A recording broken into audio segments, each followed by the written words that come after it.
All right, financial coach, this is Pete again, and I want to talk to you about being judgmental about financial products. And I want to encourage you to stop doing it. I see this all the time. I even have these things come up in conversations with people, and it usually is something along the lines of, oh my gosh, payday loans, they should be banned. Oh my gosh, title loans are so bad. Oh, the medical billing industry is so terrible. You can pay medical debt for 25 cents on the dollar. They're just way overcharging. I mean, there's any number of things out there, from credit cards are bad to bank accounts to any type of loan. And I just want to say, I think that's really tired, doesn't reflect well on you, and I think it actually shows some naivete on the financial coach's part when they do that. And the reason is, it's kind of like apartments or real estate. So I have a friend that does real estate for a living. And one of the things that he says is that the property itself does not have to appeal to everyone. It only has to appeal to one person. He only needs one buyer to make it work.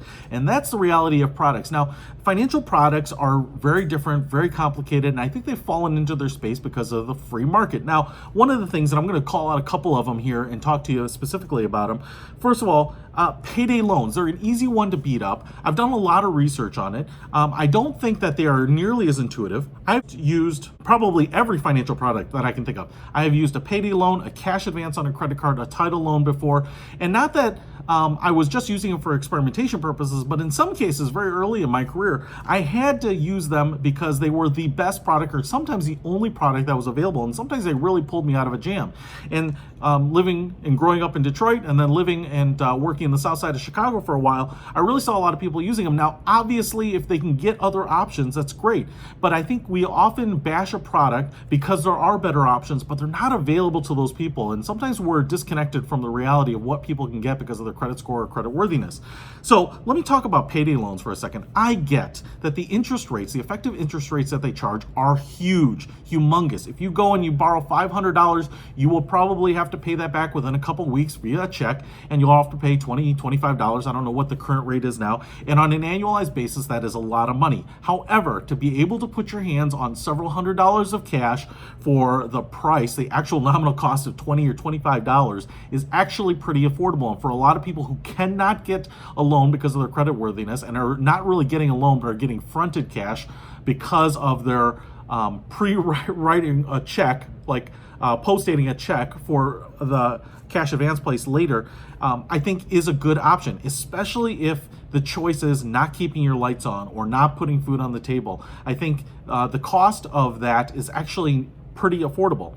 In fact, one time I was new to the city and I didn't have any cash, and I actually needed to pay my rent that day. It was the last day of like my grace period, and the landlord said, not only do I need the cash, but you either need to bring me cash or you need to bring me a cashier's check, neither of which I could do. And what I ended up doing was calling around, and I found a bank branch that was still open. So this was a Saturday and it was an afternoon, and if you're familiar with bank branches, the hours now are even more restrictive than they used to be. But bank branches were usually open from 8 a.m. to noon, or sometimes 1 p.m. So at 5 p.m. on a Saturday, most aren't even open to cash advance credit card. And I did find one branch that was open at 5 o'clock, and I drove there and they were able to cash advance my credit card. I was able to pay my rent. I was able to stay in my apartment for another month because I could do that. Now, of course, the cash advance comes with an additional fee. The interest rate isn't particularly attractive. The fee itself makes it kind of expensive. But that was a choice between paying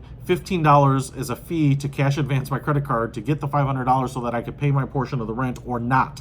And so was it a great product? I wouldn't say it's a great product structurally or by the math, but it was a great product because it solved my problem then. Even if I had been able to reach out to a family or friend who they weren't local, I still wouldn't have been able to get cash in my hand to pay my rent. And so I'm not saying that you want people dependent on these, and certainly the people who are in kind of the continuous cycle of using them, we want to help them find that activation energy to get out of that orbit. But the fact that someone has used it, or the fact that these products exist, I think are out of necessity, and that they do meet that individual need. Just like that one property may be wacky, but it probably has a perfect buyer. These products, even though some of them might look bad to you or you might never use them, I think we want to be very careful about being judgmental about them, because the people that use them often have no other choices, right? So it might not be right for 99% of the population, but the 1%, that's what we're trying to do. And that brings me to my greater point, is that the products out there don't really do anything. They're kind of endogenous. They just exist. People have to use them. No one is being forced to use anything. In fact, banning some of these products because of their high interest rates or whatever, I think just makes availability lower, right? So just because things are a bad interest rate or a high interest rate doesn't mean that they don't have a place. And in fact, if you take away some of these things, you may be taking away access to money completely for some people. And that's why peer-to-peer lending is actually kind of interesting, because they will be able to fund a loan request that some banks just will not get to. If you get to 650 or 620 in your credit score, they just might say, no, we won't do it.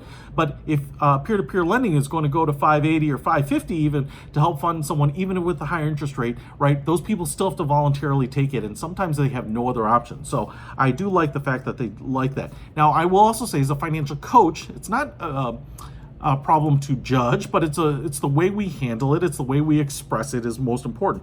But I think for most of us, what we're really trying to do is find the right solutions for people, no matter what it is. And so that's why I've seen, and I've talked to our coaches about trying to use too much energy to try to avoid things like debt management or bankruptcy, right? Or some of these other solutions out there, right? The solution itself just has to fit the situation. And if it's a situation where someone should declare bankruptcy, because otherwise they're going to spend their entire working career to get back to zero and then go into retirement with nothing, I think they need to know that, right? So there's nothing inherently wrong about a bankruptcy, right? It's just a solution to a problem. And as coaches, I think we're trying to help find the best solutions for our clients' problems. And so that's why you want to have a lot of options. And some of them might be better than others, but if they don't have access to them, they're kind of irrelevant. So all of these products exist because there has been demand.